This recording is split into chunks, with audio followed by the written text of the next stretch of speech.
Assalamualaikum warahmatullahi wabarakatuh. Saya Ahmad Fadilah, mahasiswa Universitas Muhammadiyah Jakarta, Program Studi Kesejahteraan Sosial, Fakultas Ilmu Sosial dan Ilmu Politik. Pancasila sebagai filosofis groundslug. Pancasila adalah filosofis groundslug yang terdiri dari sila-sila ketuhanan, kemanusiaan, persatuan, kerakyatan, dan keadilan. Kelima sila tersebut disepakati oleh Panitia Persiapan Kemerdekaan Indonesia atau PPKI pada tanggal 18 Agustus 1945. Dalam rangka pengesahan UUD Negara Republik Indonesia yang dalam pembukaannya pada alinea keempat tercantum rumusan Pancasila. Filosofis groundslug ideologi fundamental yang di dalamnya terkandung filsafat, pikiran, jiwa, dan hasrat bangsa untuk merdeka. Weltanschauung, pandangan hidup tidak sekedar merdeka tetapi mencerdaskan dan memajukan bangsanya. Pancasila adalah dasar dan ideologi negara yang berfungsi sebagai suatu dasar moral dan ikatan moral bagi seluruh warga Indonesia dalam bernegara dan bermasyarakat. Sistem politik, meskipun menampakkan diri dalam bentuk kelembagaan atau institusi, namun hakikatnya adalah perwujudan sistem nilai dan ideologi.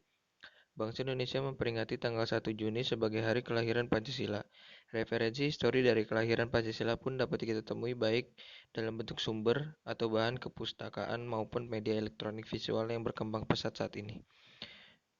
Namun terkadang kita sering lupa untuk menelaah tidak hanya dari sisi seremonial atau perayaan kelahirannya, tetapi selayaknya kita perlu juga untuk memahami secara lebih komprehensif mengenai kedudukan Pancasila. Bahkan mungkin di antara kita masih berpendapat bahwa Pancasila hanya merupakan sebagai ideologi negara. Apakah pendapat ini sudah tepat?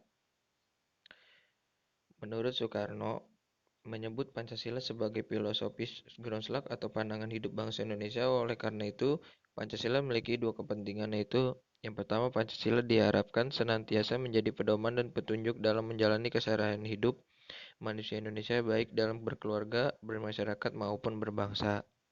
Yang kedua, Pancasila diharapkan sebagai dasar negara sehingga suatu kewajiban bahwa dalam segala tatanan kenegaraan, entah itu dalam hukum, politik, ekonomi, maupun sosial, masyarakat harus berdasarkan dan bertujuan pada Pancasila. Pancasila dalam kedudukannya sebagai kristalisasi nilai-nilai yang dimiliki dan diyakini kebenarannya oleh bangsa Indonesia telah dirumuskan dalam alinea keempat pembukaan Undang-Undang Dasar 1945. Pancasila merupakan pandangan hidup bangsa, memiliki fungsi utama sebagai dasar negara Indonesia. Dalam kedudukannya yang demikian, Pancasila menempati kedudukan yang paling tinggi sebagai sumber dari sumber hukum atau sebagai sumber hukum dasar nasional dalam tata hukum di Indonesia. Pancasila dalam kedudukannya sebagai sumber dari segala sumber hukum atau sumber hukum dasar nasional menjadikan Pancasila sebagai ukuran dalam menilai hukum yang berlaku di negara Indonesia. Hukum yang dibuat dan berlaku di negara Indonesia harus mencerminkan kesadaran dan rasa keadilan yang sesuai dengan nilai-nilai Pancasila. Hukum di Indonesia harus menjamin dan merupakan perwujudan serta tidak boleh bertentangan dengan nilai-nilai yang terkandung dalam rumusan Pancasila, sebagaimana tercantum dalam pembukaan UUD 1945 dan interpretasinya dalam tubuh UUD 1945 tersebut. Pancasila dalam posisinya sebagai semua sumber hukum atau sebagai sumber hukum dasar nasional berada di atas konstitusi, artinya Pancasila berada di atas UUD 1945. Jika UUD 1945 merupakan konstitusi negara, maka Pancasila adalah kaidah pokok negara yang fundamental atau stats fundamental norm. Kaidah pokok yang fundamental itu mempunyai hakikat dan kedudukan yang tetap, kuat dan tidak berubah bagi negara tersebut. Pancasila tidak dapat diubah dan ditiadakan karena ia merupakan kaidah pokok yang fundamental. Bung Karno menyebut Pancasila itu sebagai filosofis groundslug atau fundament filsafat pikiran sedalam-dalamnya untuk kemudian di atasnya didirikan bangunan Indonesia merdeka yang kekal dan abadi. Secara yuridis formal berdasarkan pasal 37 UUD 1945, konstitusi sebagai hukum dasar, kemungkinan adanya perubahan, namun Pancasila dalam kedudukannya sebagai kaidah pokok negara sifatnya tetap kuat dan tidak berubah. Stats fundamental norma adalah norma yang merupakan dasar bagi pembentukan konstitusi. Ia ada terlebih dahulu sebelum adanya konstitusi.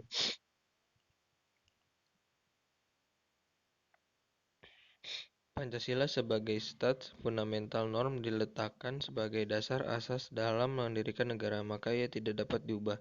Hukum di Indonesia tidak membenarkan perubahan Pancasila karena ia sebagai sumber dari segala sumber hukum atau sebagai sumber hukum dasar nasional di Indonesia. Mengubah Pancasila berarti mengubah dasar atau asas negara.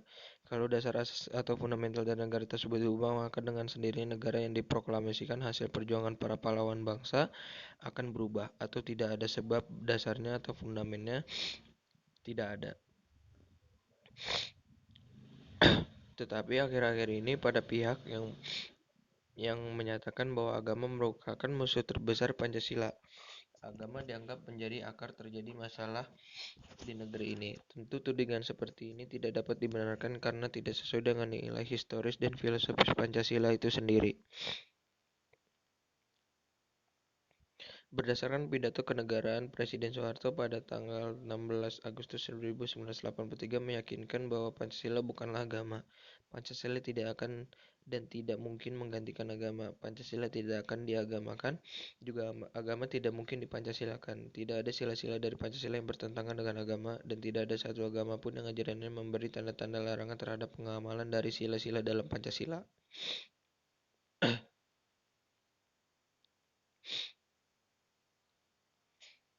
Karena itu, walaupun fungsi dan peranan dari Pancasila ini kita dapat menjadi pengamal agama yang taat sekaligus sebagai pengamal Pancasila yang baik. Oleh sebab itu, jangan sekali-sekali ada yang mempertentangkan agama dengan Pancasila karena keduanya memang tidak bertentangan.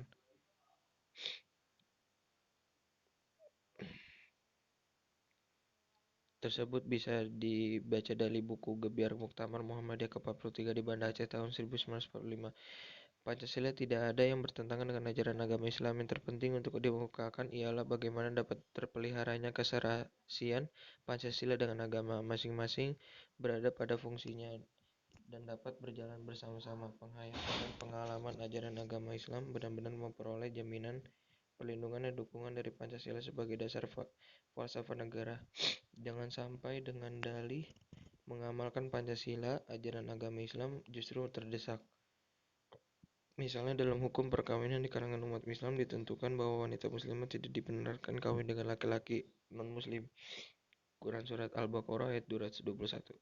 Kemudian dengan dalih pengamalan Pancasila atas dasar sila persatuan Indonesia, ajaran tersebut tidak diperhatikan dan tidak dihormati. Atau juga misalnya pernyataan Al-Quran yang menyatakan bahwa hukuman mati terhadap pembunuh dengan sengaja disyariatkan. Quran Surat Al-Baqarah ayat 178. Kemudian dengan dalih mengamalkan Pancasila atas dasar kemanusiaan yang adil dan beradab, dinilai bahwa ketentuan Al-Quran tersebut tidak perlu diperhatikan dan dihormati karena dinilai bertentangan dengan sila tersebut. Kedudukan Pancasila dikaitkan dengan teori von Steenhof-Bau der Staatsordnung. Hans Kelsen, ahli hukum dan filsuf Austria, terakhir berkarir di University of Berkeley, Amerika Serikat, dan dikenal sebagai pencetus teori hukum murni, memiliki gagasan yang dikenal dengan Stufenbau teori yang pada hakikatnya merupakan usaha untuk membuat kerangka suatu bangunan hukum yang dapat dipakai dimanapun. Dalam perkembangan selanjutnya diuraikan oleh Hans Nawiaski dengan teori von Steubenbauer der Staatsordnung yang menggariskan bahwa selain susunan norma dalam negara adalah berlapis-lapis dan berjenjang dari yang tertinggi sampai terendah, juga terjadi pengelompokan norma hukum dalam negara. Semua norma yang validitasnya dapat ditelusuri ke suatu norma dasar yang sama membentuk suatu sistem norma atau sebuah tatanan norma. Norma dasar yang menjadi sumber utama ini merupakan pengikat di antara semua norma yang berbeda yang membentuk suatu tatanan norma. Konsep norma dasar Kelsen kemudian diafirmasi oleh Nawiaski meskipun dengan sebutan lain yaitu Stats Fundamental Norm. Nawiaski menegaskan Stats Fundamental Norm atau norma fundamental negara adalah norma tertinggi dalam suatu negara. Dan norma ini merupakan yang tidak dibentuk oleh norma yang lebih tinggi, tetapi bersifat presupos atau ditetapkan terlebih dahulu oleh masyarakat dalam negara dan merupakan norma yang menjadi tempat bergantung norma-norma hukum di bawahnya. Apabila mencermati maksud norma dasar menurut Kelsen dan atau norma fundamental negara menurut Nawiaski, maka Pancasila merupakan norma dasar yang menginduki segala macam norma dalam tatanan norma di Indonesia. Untuk memperjelas kedudukan norma dalam tatanan hukum suatu negara, Kelsen juga menjelaskan pola hubungan antar norma melalui teorinya Steubenbauer atau hierarkis norma. Kelsen menjelaskan hubungan antara norma yang mengatur pembentukan norma lain dengan norma yang lain dapat digambarkan sebagai hubungan antara superordinasi dan subordinasi yang merupakan kiasan keruangan. Dalam proses itu, apa yang semula berupa sesuatu yang seharusnya berubah menjadi sesuatu yang dapat dilakukan.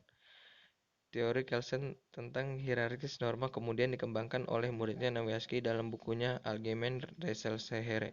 Nawiaski menegaskan bahwa sistem norma hukum di negara maupun selalu berlapis dan berjenjang. Kelompok kedua Staatsgrundgesetz, kelompok ketiga Formalgesetz, kelompok keempat Verordnung dan Autonome Satzung. Berdasarkan gagasan Kelsen dan Nawiaski di atas tentang Stufenbau, teori atau teori tata urutan norma dapat dipahami bahwa norma dasar atau norma fundamental negara berada pada puncak piramida. Hal demikian telah dikukuhkan oleh Memorandum DPR gotong royong yang kemudian diberi landasan yuridis melalui Ketetapan MPR nomor 20 MPRS 1966, Ketetapan MPR nomor 5 MPR 1973, Ketetapan MPR nomor 9 MPR 1978.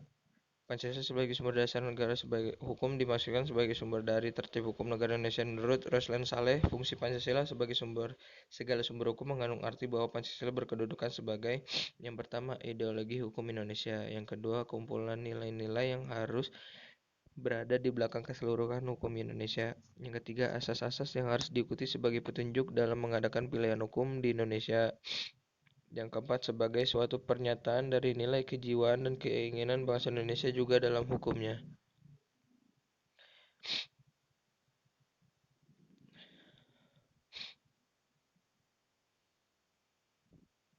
Keberadaan Pancasila sebagai sumber dari segala sumber hukum kemudian kembali dipertegas dalam Ketetapan MPR nomor 3 MPR tahun 2000 tentang sumber hukum dan tata urutan perundangan. Pasal 1 Tab MPR itu memuat 3 ayat. Yang pertama, sumber hukum adalah sumber yang dijadikan bahan untuk penyusunan peraturan perundang-undangan. Yang kedua, sumber hukum terdiri dari sumber hukum tertulis dan hukum tidak tertulis. Yang ketiga, sumber hukum dasar nasional adalah Pancasila sebagaimana tertulis dalam pembukaan Undang-Undang Dasar 1945, yaitu ketuhanan yang Maha Esa, kemanusiaan yang adil dan beradab, persatuan Indonesia dan kerakyatan yang dipimpin oleh hikmat kebijaksanaan dalam permusyawaratan perwakilan, serta dengan mewujudkan suatu keadilan sosial bagi seluruh rakyat Indonesia, dan batang tubuh Undang-Undang Dasar 1945. Pengaturan Tab MPR di atas lebih memperjelas maksud dari istilah sumber hukum dalam sistem hukum di Indonesia, bahwa yang menjadi sumber hukum atau tempat untuk menemukan dan menggali hukum adalah sumber yang tertulis dan tidak tertulis. Selain itu, menjadikan Pancasila sebagai rujukan utama dari pembuatan segala macam peraturan perundang-undangan, akan tetapi tidak lagi ditemukan istilah Pancasila sebagai sumber dari segala sumber hukum. Hal ini memang tidak mengganggu keberadaan Pancasila sebagai norma dasar yang menginduki segala norma, tetapi tentu mengurangi supremasi dan daya ikat Pancasila dalam tatanan hukum.